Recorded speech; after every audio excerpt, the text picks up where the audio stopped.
tips and tricks, hacks and attacks on how to grow a somatic healing garden. So I'm a gardener, and I just was thinking about how growing a beautiful garden is a lot like recovery from chronic pain or anxiety or panic. It's sort of a nonlinear journey where things happen along the way and you need to make adjustments to your practices, adjustments to your movements, adjustments to your mind. There's so many things to adjust along the way. You plant this seed, you nurture the soil, and you grow the plant, and you wait a long time sometimes for the fruit. You can't have the expectation or pressure that you're going to have this fruit within a certain amount of time. Now, you do have a general feeling that within 60 days or 80 days, you're going to have this tomato or you're going to have this eggplant if all goes well. But life can throw a lot of things at you. There's a lot of things happening around you. So we have to be gentle and gracious with ourselves as we move forward. I hope you like this discussion today and my interpretation of how I would grow a somatic healing garden. It's sort of abstract, but at the same time, it's a beautiful way for me to look at it and useful. And maybe your somatic healing garden would have different things in it, but these are like the basic core elements that I think about, and they're kind of abstract, but you'll see. Like, maybe I'll even think of some more as the video goes on. But before we get going with that, I'm Healing Wolf. I'm here to help you sail across the ocean of recovery. I'm a seasoned sea captain. I've worked with hundreds of people and helped them recover in Zoom sessions and in person. And I've developed my own strategies and my own techniques and my own somatic healing practices and meditations and methodologies from going through hell, from going through a treacherous healing odyssey. And you'll hear bits and pieces of that in these videos about how I was bedbound for a year. Sitting and standing were excruciating, couldn't do those for over a year, and how I rose from the grave, came back to life, and carried with me these seeds of wisdom to plant in my healing garden and in yours. So let's think about what we need for a garden. The first thing we really need, well, we need a couple things to begin, but we need some soil. We really need soil. We need rich soil. So that rich soil is our mind. That rich soil is not just our mind, but a present mind. A mind that's calm enough to practice the kind of things that I'm encouraging you to practice. We need confidence in that soil. We need the nutrition of knowing that we're on a mind-body path, of knowing that if it's chronic pain or panic, that these sensations are only benevolent protection sensations coming from unconscious mind.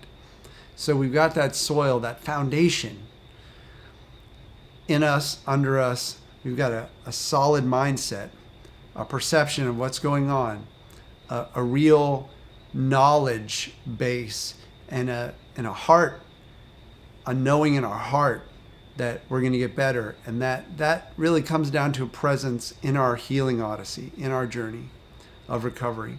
So then we need seeds. What are the seeds?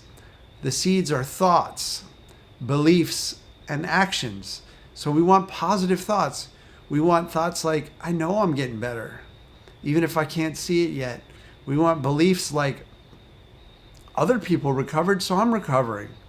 We want actions like, yes, I might be experiencing sensations, but I'm going to continue to step out and do what I need to do to be a fully realized human being and live my life, even if it's little steps at first, baby steps to paradise.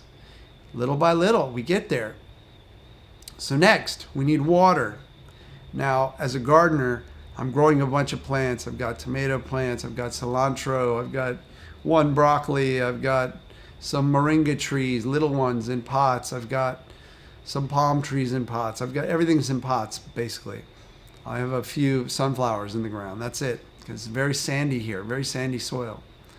And I don't feel like, while I'm living in a rental, bringing in truckloads of compost. In the future, in the past, I had truckloads of compost, and I made my own compost. And I'm actually doing that here too.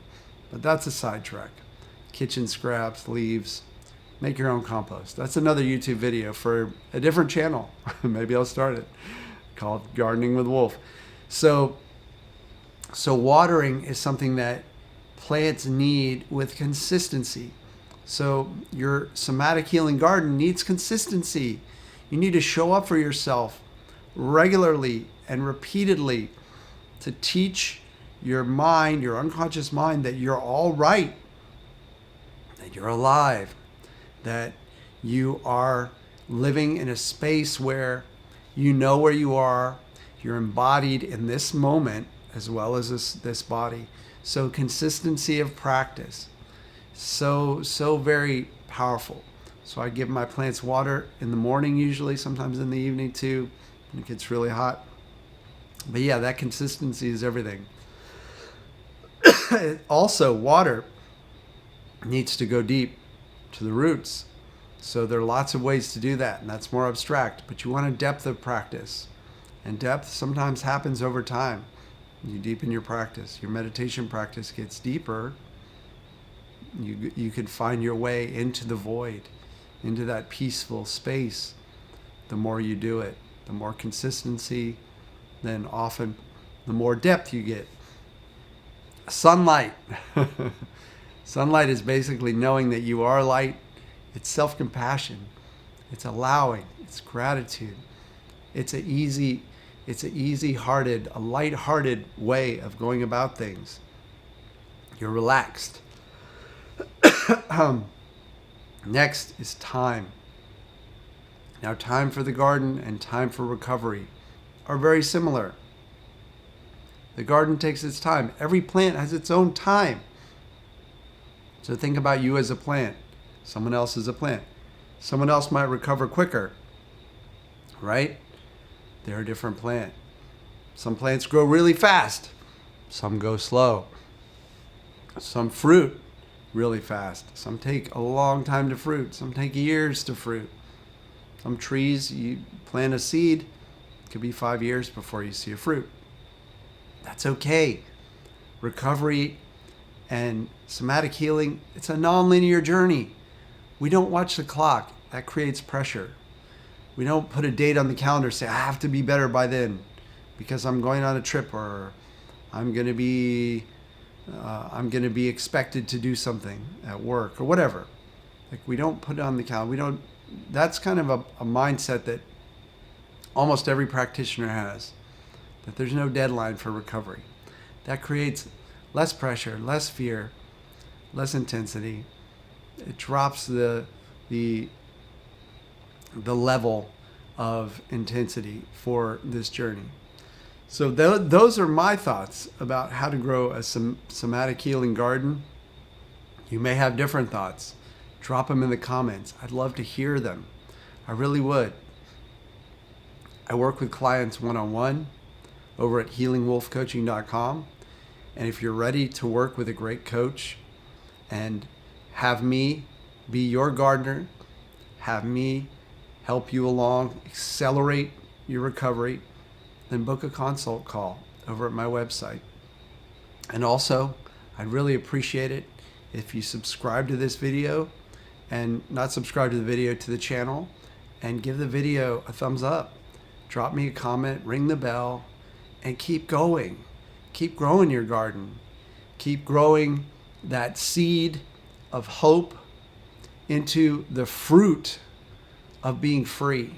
And once you're beyond a certain point in this recovery journey, you will know that you're free, that you're going to be free. You have no limitations. You return to life, fully ready for whatever comes your way. And that's the kind of unconscious mind you want. That's the kind of garden you want. Fruiting, whether it's fruiting or it's leafing or it's dormant, Doesn't matter. You just keep growing and going. And I am rooting for you.